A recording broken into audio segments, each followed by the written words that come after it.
Good afternoon. Welcome to the 1500 press conference for the park incident. My name is Jonathan Cox, CAL FIRE Incident Management Team 3. Today we'll have numerous speakers from the incident, both from Butte County as well as Tehama County. To start us off is CAL FIRE Incident Management Team 3 Incident Commander Billy C. Good afternoon. Currently the parks incident sits at just over 357,000 acres. That's 53,000 acres within the Butte County and 304,000 acres within Tehama County. There's been a total of 67 damaged and destroyed structures within the perimeter. We have obtained about 40% coverage of the footprint overall at this point. Moving forward, we have over 4,000 personnel assigned to the incident, and the incident currently sits at 12% contained. Yesterday's weather pattern, the incident was smoke covered and shaded, so there wasn't a lot of solar heating done by the sun, and there was very little wind. That allowed our firefighters to anchor this incident and gain that 12% containment. Today, this afternoon, the smoke is cleared, the sun's come out. We're starting to get some solar heating, and we're also getting increased winds in the upper canyons. We are experiencing some challenges along the 32 corridor, and my operations section chief will be able to explain those areas that are being impacted. Thank you. Speaking next with an overview of the incident operations is CAL FIRE Incident Management Team 3 Operations Section Chief Mark Brunton. Good afternoon. As Chief C explained, we are seeing some increased fire activity within the incident this afternoon. Yesterday, with the weather conditions, the fire calmed down quite a bit. We were able to go direct, get a lot of good fire attack in, and put in some direct lines. Just taking you around the fire, starting at the origin area on the western part of the fire in Butte County. That's looking really good. Continue to mop up patrol in that area, and looking very, very good in that. As we move up the rest of the western part, we are seeing moderated fire behavior. We're taking opportunities to go direct, put direct line on that fire. Crews are working diligently. Some of it as we get further in up through Tehama County, tough, difficult terrain for them to work in. So, but a lot of hard work going in there, and they're making really good progress. Good win for us yesterday on the Highway 36 corridor, where the fire did burn across 36 and threatened the communities of Paynes Creek. Had no other losses in there. They're making good progress. They were able to get good direct line based on the moderated fire conditions, putting a good attack on that part of the fire, and we were feeling really good about that as a win for us. Going down the Highway 32 corridor, we were starting to get more direct line, a lot of good progress further in the what we call the right shoulder of the fire. A little steeper, heavier terrain, heavier fuels, slow work, but good effective work getting direct line in. As we move further down on 32, this afternoon, it was about 20 minutes ago, that's when we saw some more significant fire behavior pick up, as Chief C mentioned. We're starting to see increased fire activity. We have fire running in a northeasterly direction. It's crossed Deer Creek on both sides of the creek. Just above where the shoulder of the fire here, and basically it's making pretty significant run, about 100 acres or so, moving into some heavier fuels. We have dozers, crews and engines and aircraft making a direct attack on that the best they can. Again, it's starting to get in some rugged terrain, heavy fuels, which makes it more of a challenge for our folks to attack that in the just northeast of the Butte Meadows area. As we move further down below Butte Meadows, we are seeing some spotting activity. However, the folks are having a good opportunity to take advantage of getting those, grabbing those, and keeping any further spread. But we are being very diligent in watching that as fire activity increases. And moving down back towards the origin, that's looking good. More of a all direct line and patrol mop-up.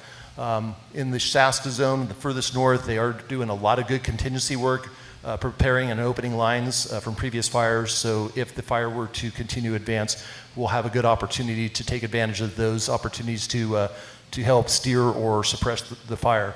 We have a significant amount of aircraft assigned to this fire, both rotor wing and fixed wing. They are all currently flying where they can based on the smoke conditions and are aggressively attacking the fire as we speak this afternoon. Speaking next from CAL FIRE Butte Unit and Butte County Fire Department, Unit Chief and Fire Chief Garrett Scholin.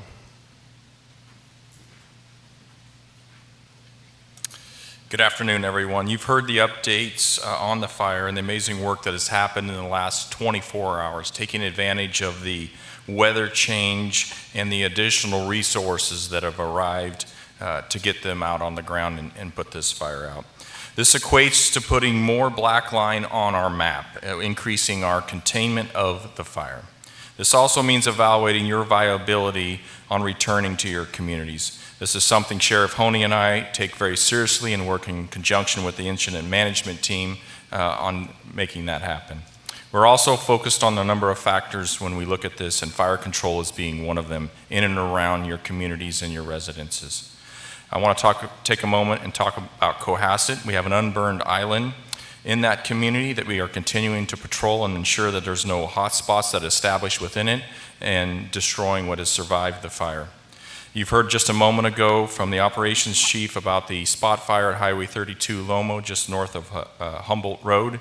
They're putting aircraft and aggressively attacking that fire.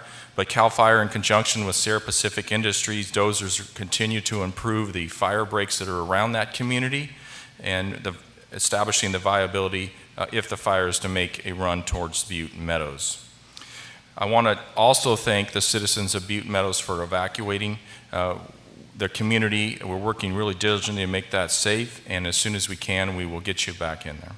Thank you. Speaking next from the Butte County Sheriff's Office is Sheriff Corey Honey.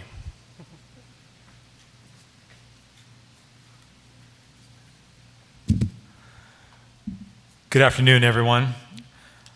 Tonight, I want to talk a little bit about the things that we've been doing to try to get you back into your residences. So we are working hard to downgrade some of the evacuation orders to warnings. And just moments ago, we were able to reduce a portion of the evacuation order in Zone 312A to an evacuation warning. This includes Cohasset Road, Rock Creek Road, and Sycamore Valley. We also just reduced the evacuation order to an evacuation warning in Zone 317A, which is Richardson Springs. Richardson Springs Road is now open, and the rest of the zone remains under an evacuation order. We were really hoping to be able to downgrade the evacuation order to a warning in Forest Ranch, but unfortunately spot fires were reported across Highway 32 a couple of hours ago up near North Humboldt Road. As you heard earlier, that creates a real problem for us, and in addition to that, a number of hot spots between the houses in Forest Ranch proper were identified. I think that illustrates how rapidly things can change. We were all set to reduce that order to a warning. We were excited about being able to get people back in there. But when things change rapidly and the risk to the community is increased again, we have to react to that, and therefore we're holding off those plans. I really want to thank and express my appreciation to all the firefighters out there working. I know that they're going to be working in those areas to try to address the hot spots and contain that spot fire. And so we're going to revisit that tomorrow, and I'm hoping that if the weather cooperates and the firefighters are successful, we can again look at the possibility of reducing the orders in Forest Ranch to warnings, but they've got to stay in place for now. So here's what it looks like right now. There are 27 zones under evacuation orders in Butte County. There are currently 24 zones under evacuation warnings. And a full list of road closures can be found by visiting buttecounty.net. In the city of Chico currently has one zone under an evacuation order and 2 zones under evacuation warnings. And the entire town of Paradise is currently under an evacuation warning. We were also looking at the potential of reducing the warnings in Magalia and Sterling City, but again, because of the fire activity that has come across Highway 32, we have to leave those in place. Right now, we think there's about 4,200 people under evacuation orders within the unincorporated areas of Butte County, and we are working really hard to try to get people back to their houses as soon as possible. I want to mention the fact that Supervisor Doug Teeter and I and other members of my staff were able to meet with some of the members of the Cohasset community at Cedar Grove Park this morning. It was a really good meeting.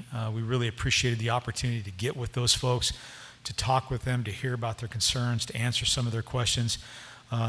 Just a very productive meeting and very appreciative of those folks and how understanding they were.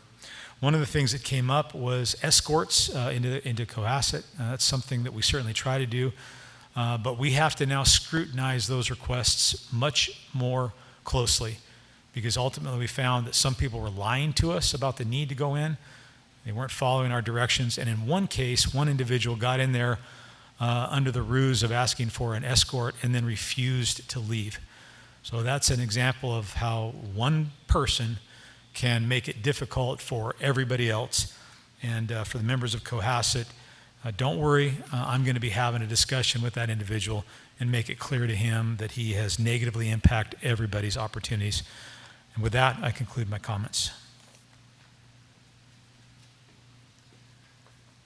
Next, we will be hearing from Tehama County officials. That includes CAL FIRE, Tehama Glen Unit, Unit Chief, and Tehama County Fire Department Fire Chief Monty Smith.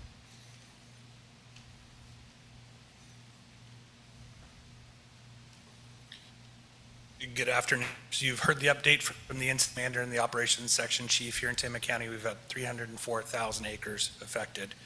Our priorities in Tehama County continue to defend our communities and our natural resources. We've had several impacts to Tehama County communities and residents, and we are working together to return us to normalcy as soon as possible. Our first responders are working in partnership in an effort at getting all of you home very soon. I want to thank the citizens of all the affected areas for their support of the first responders and all those that have come to Tehama County to assist us in our time of need. I also personally want to thank the first responders that are here from all the allied agencies, both local, state, and including federal agencies. Thank you.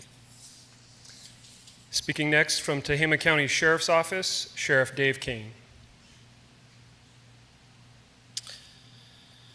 Good afternoon. First, I'd like to start again also echoing the feelings of all the other agencies that we're thankful for all the allied agencies that have assisted the sheriffs, fighting capabilities, both state, federal, and local. We want to ensure the community that we still have areas that are evacuated on the east side, the communities of Campbellville, Paynes Creek, Dale Station, Manton, Sky Ranch, Mineral, Mill Creek. We'd like to also thank the citizens that did the rapid evacuation from those areas. It was instrumental in allowing us to safe out of those areas before the fire reached that area. We still have hard road closures, Highway 32 and Highway 36 and Manton roads. Our primary focus will be patrolling those evacuated and closed areas over the upcoming days, with the efforts of preliminary discussions of repopulation of some of these areas. And once we can get people safely back into those communities with the advice of CAL FIRE, we aim to do so.